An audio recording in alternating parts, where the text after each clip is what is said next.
Hello students,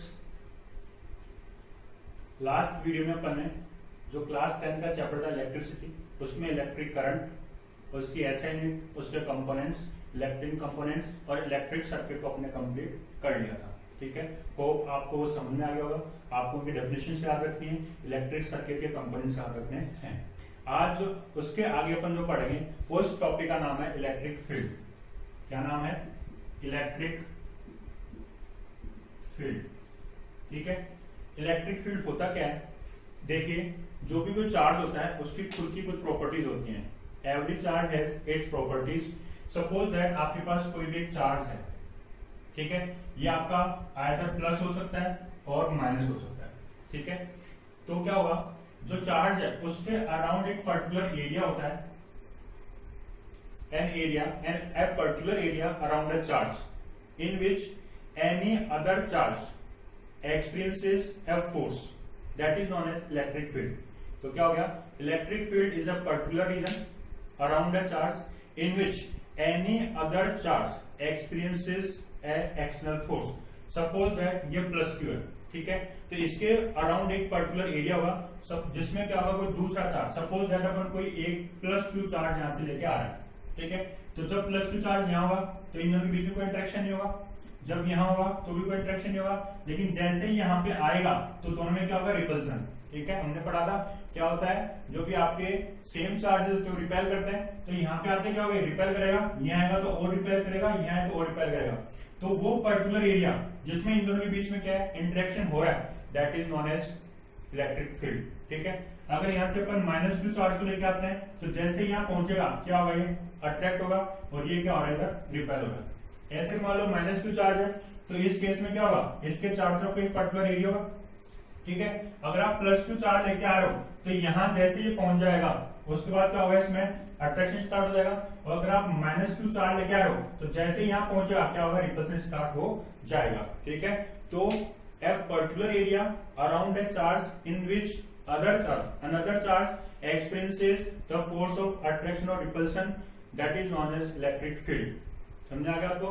जैसे अपन बचपन में कई बार मैग्नेट से खेलते थे तो दो मैग्नेट को लेके अपन पास लेके आते थे, तो कई बार चिपक जाती थी, कई बार दूर चली जाती थी, तो एक पर्टिकुलर रीजन के बाद ही स्टार्ट होता था।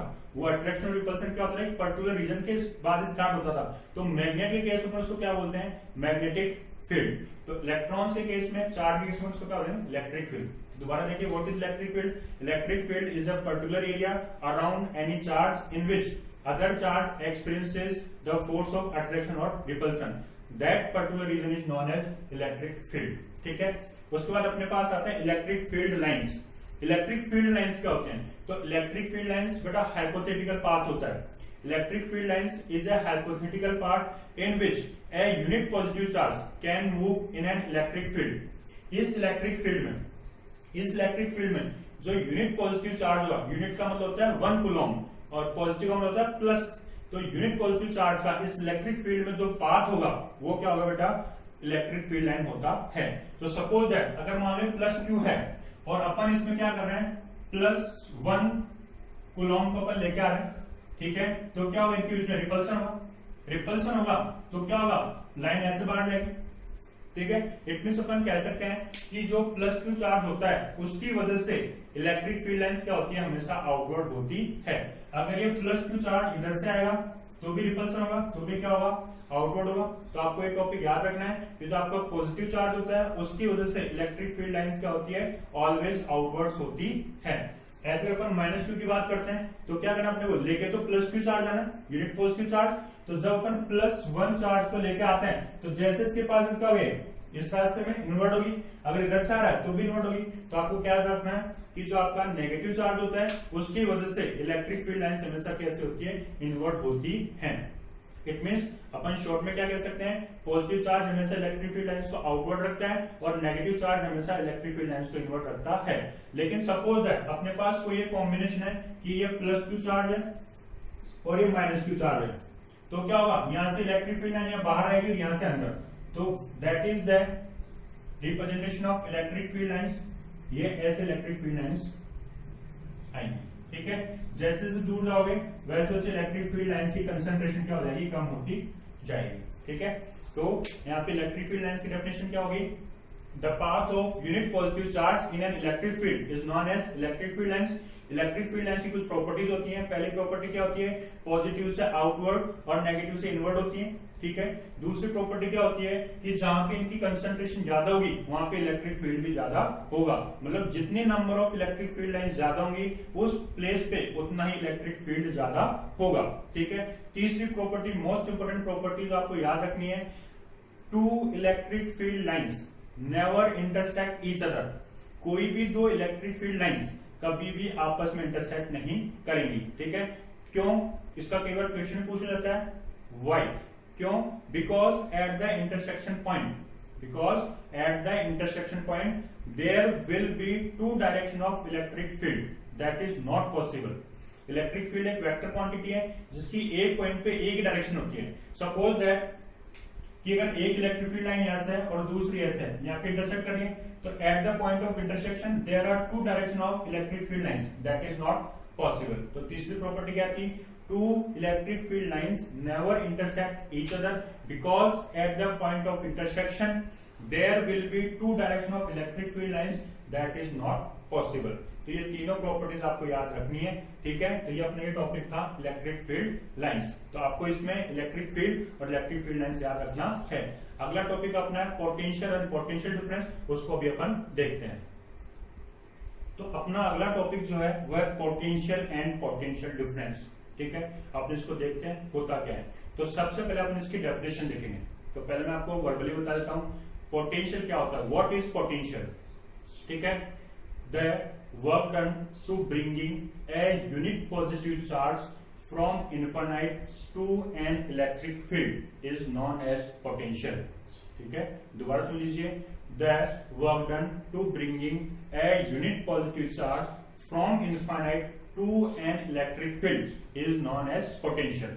सपोज दैट ये क्या आपका कोई भी एक प्लस क्यू चार्ज है और इसके अराउंड क्या है, कोई भी एक इलेक्ट्रिक फील्ड है, ठीक है, infinite. Because we know that जो आपका एटम होता है वो उसकी साइज किस रेंज की होती है, 10 to the power -10 की रेंज की होती है, ठीक है। तो वो रेंज काफी कम है, तो उसके लिए अगर अपन 1 मीटर दूर से भी किसी यूनिट पॉजिटिव चार्ज ला तो इनफाइनाइट होगा, क्योंकि उस रेंज के लिए 1 मीटर भी क्या है, काफी बड़ा है, ठीक है। तो सपोज अगर अपन इनफाइनाइट से किसी भी यूनिट पॉजिटिव चार्ज को, ठीक है, ये कैसा है, यूनिट पॉजिटिव चार्ज है, इस यूनिट पॉजिटिव चार्ज को इस इनफाइनाइट से इलेक्ट्रिक फील्ड के किसी भी पॉइंट पे लाने में जो भी वर्क डन अपने को करना होता है वो कौन सा होता है अपने पास में, पोटेंशियल होता है, ठीक है। और पोटेंशियल को जो अपनी ऐसे यूनिट होती है, इसकी ऐसा यूनिट जो अपने पास होती है वो होती है वोल्ट, VOLT, वोल्ट, उसको डिनोट करते हैं अपन V से, ठीक है। तो आपको पोटेंशियल डेफिनेशन याद रखनी है। पोटेंशियल क्या होता है, the work done to bringing a unit positive charge from infinite to an electric field is known as potential। Potential की ऐसी यूनिट क्या होती है, वोल्ट होती है, जिसको अपन V से डिनोट करते हैं, ठीक है। इट मीन्स आपका क्या हो गया, V बराबर क्या हो गया, W upon Q। Unit positive charge को लाने में जितना वर्क ना हो क्या होगा, V के बराबर जाएगा। तो यहां से W बराबर QV एक इंपोर्टेंट फॉर्मूला आपके पास निकल के आता है, जहां से आपसे न्यूमेरिकल भी पूछ सकता है, ठीक है। तो ये हो गया आपका V बराबर W अपॉन Q। अब अपन बात करते हैं पोटेंशियल डिफरेंस की। पोटेंशियल डिफरेंस क्या होता है, ठीक है। पोटेंशियल और पोटेंशियल डिफरेंस में थोड़ा सा डिफरेंस होता है। पोटेंशियल में आप यूनिट पॉजिटिव चार्ज को इनफाइनाइट से किसी पॉइंट पे लेके आओगे, जबकि जो आपका पोटेंशियल डिफरेंस होता है उसमें आपको इलेक्ट्रिक फील्ड में ही यूनिट पॉजिटिव चार्ज को एक पॉइंट से दूसरे पॉइंट पे मूव करना होगा। कैसे, सपोज दैट ये आपका प्लस क्यू चार्ज है, ये इसका इलेक्ट्रिक फील्ड है, ठीक है। अगर आप इनफाइनाइट से पॉइंट ए तक लेके आए तो ये क्या होगा आपका पोटेंशियल डिफरेंस, पोटेंशियल ए का पोटेंशियल। अगर आप इनफाइनाइट से पॉइंट बी पे लेके आ रहे हैं तो रहेगा आपका VB, potential difference due to B. अब आपको अगर ए से बी में लेके आने में जो वर्क डन करना होगा वो आगा VAB। What is VAB? It means क्या कह सकते हैं अपन कि पॉइंट ए से पॉइंट बी तक यूनिट पॉजिटिव चार्ज को मूव करने के लिए जो वर्क डन करना होता है that is known as potential difference, ठीक है। तो ये थोड़ा सा डिफरेंस है दोनों में। पोटेंशियल में आपको इनफाइनाइट से यूनिट पॉजिटिव चार्ज को इलेक्ट्रिक फील्ड में लेके आने में वर्क डन करना होगा, और पोटेंशियल डिफरेंस में आपको क्या होगा, इन दैट इलेक्ट्रिक फील्ड, उसी इलेक्ट्रिक फील्ड में एक पॉइंट से दूसरे पॉइंट पर उस यूनिट पॉजिटिव चार्ज को लाने में जो वर्क डन करना होगा वो आपका पोटेंशियल डिफरेंस होता है। ठीक है, इसकी भी ऐसा यूनिट अपने पास क्या होती है, वोल्ट होती है, जिसको अपन वी से डिनोट करते हैं। और फॉर्मूला इसका क्या होगा, VAB is equal to VA minus VB। ठीक है, ये आपका फॉर्मूला होता है। पहले अपन VA का निकालेंगे फिर VB का निकालेंगे।